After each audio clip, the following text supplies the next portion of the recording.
Bonjour, chers abonnés et chers auditeurs et auditrices.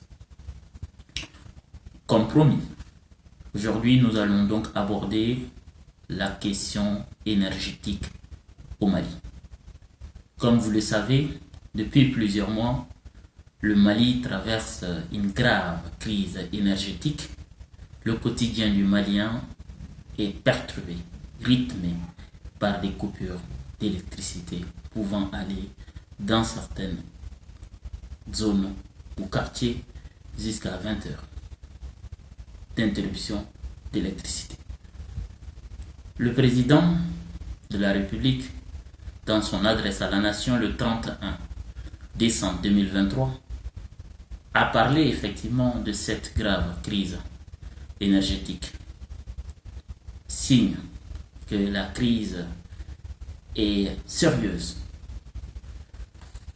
Mais nous allons essayer de décrypter les causes de cette crise, en fait, qui perdure depuis plusieurs années.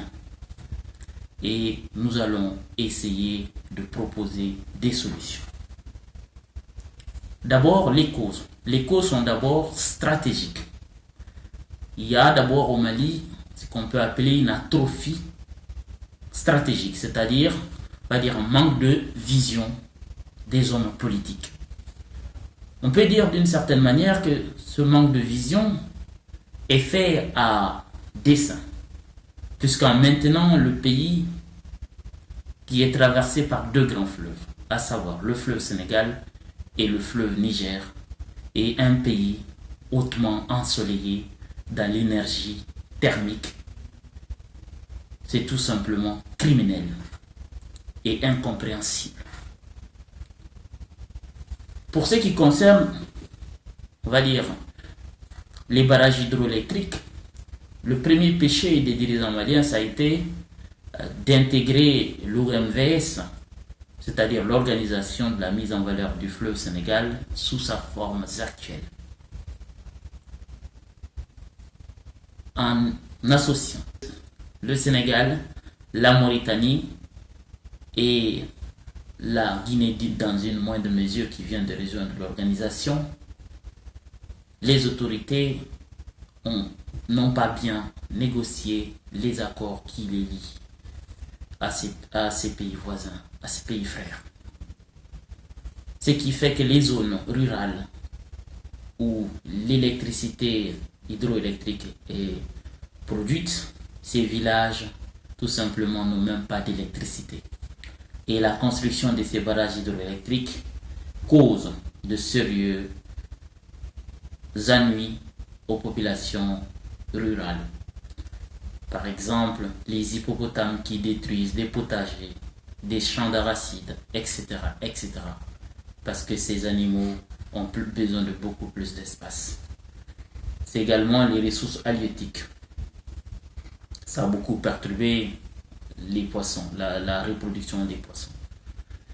Et en ce qui concerne l'énergie solaire, ça a été également négligé par les autorités maliennes parce qu'en réalité, le pouvoir politique au Mali est contrôlé par les opérateurs économiques. Et il faut parler au Mali clairement d'un cartel d'hydrocarbures. Et je ne suis pas sûr que le président de la République, Assimi Goïta, qu'il maîtrise vraiment les rouages et la profondeur, la puissance de ce cartel qui tout simplement prend en otage un secteur stratégique de l'économie nationale. En effet, un petit groupe d'opérateurs économiques en complicité avec des responsables administratifs et des hommes politiques tapis dans l'ombre, non seulement n'ont pas choisi volontairement d'aller vers le solaire pour moins dépendre de l'énergie thermique. Vous savez, l'énergie thermique, en partie, ça fonctionne avec des grosses machines, des groupes électrogènes puissants pour produire de l'électricité. Le problème, non seulement le carburant vendu sur le marché national, donc mis dans ces machines, est du carburant toxique car 500 fois plus toxique que le carburant vendu ailleurs. Ça rend les Maliens malades d'une part, mais également c'est excessivement vendu cher à l'État. Et une partie est détournée. Donc, il y a aussi donc la mauvaise gestion donc de l'énergie thermique. Car au Mali, la consommation moyenne de ces groupes électrogènes est de 900 000 litres à 1 million de litres au quotidien, ce qui est l'équivalent de plus de 600 millions de francs CFA, soit plus d'1 million d'euros. Donc, d'un point de vue économique, l'IDM est en crise, endettée, et la société n'arrive pas à se relever. Alors que l'énergie solaire est l'alternative, on va dire la moins coûteuse, pour sortir de cette dépendance aux hydrocarbures qui enfonce la société. Puisqu'on ne peut pas blâmer le consommateur malien de ne pas avoir payé ses frais d'électricité. Le problème, ce n'est pas le consommateur. Car la plupart des compteurs électriques aujourd'hui au Mali sont des compteurs prépayés. Donc le problème, c'est la gestion de cette société, on va dire mixte, puisqu'il y a la part de l'État, mais aussi il y a la part des privés dans cette société. Et donc, ce que nous disons tout simplement au chef de l'État, il faut sortir de l'énergie thermique et aller vers des énergies vertes. Par exemple, l'énergie solaire. Le coût de construction d'une centrale solaire qui peut alimenter l'équivalent de 500 000 à 600 000 foyers ne dépasse pas 50 millions d'euros. Il y a l'exemple palpable, c'est la centrale solaire de Jatougla au Burkina Faso. Et au Niger, récemment, une centrale solaire vient d'être inaugurée. Vous avez des pays comme le Chili, etc., comme l'Espagne, etc., etc. Ces pays ne sont pas plus ensoleillés que le Mali. Monsieur le Président, sortez de l'énergie thermique. Et c'est la meilleure façon de baisser les coûts pour les consommateurs. On pourrait diviser le coût d'électricité au Mali par 4 et l'IDM ne serait pas déficitaire. Réduire les coûts d'électricité au Mali, c'est préserver l'environnement. Puisque les carburants utilisés, c'est des carburants toxiques, comme je l'ai dit. Beaucoup de rapports en témoignent, d'une part. Donc c'est maintenir, c'est préserver la santé publique. Mais aussi, c'est aussi une manière de protéger l'environnement. Puisque vous savez qu'au Mali, les foyers, les ménages, tout simplement, pour faire la cuisine, sont obligés d'utiliser du charbon ou du bois. Même les familles les plus aisées.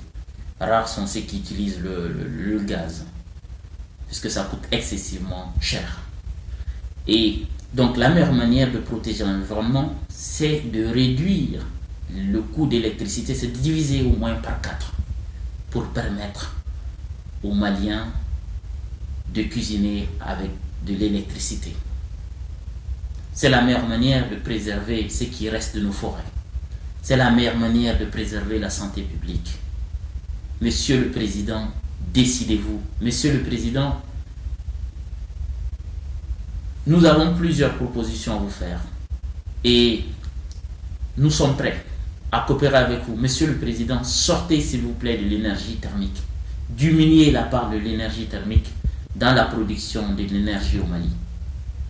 C'est la meilleure manière de protéger les Maliens, la santé des Maliens. Il y a plus de Maliens qui meurent à cause de la pollution, à cause du carburant frélaté, que de Maliens qui meurent au nord, au centre, etc. Il y a plus de Maliens qui meurent parce que le coût de l'électricité est très élevé, ça affecte leurs conditions de vie matérielle. Monsieur le Président, s'il vous plaît, faites une réorientation stratégique pour permettre aux citoyens de jouir de l'électricité à bon prix. Je vous remercie.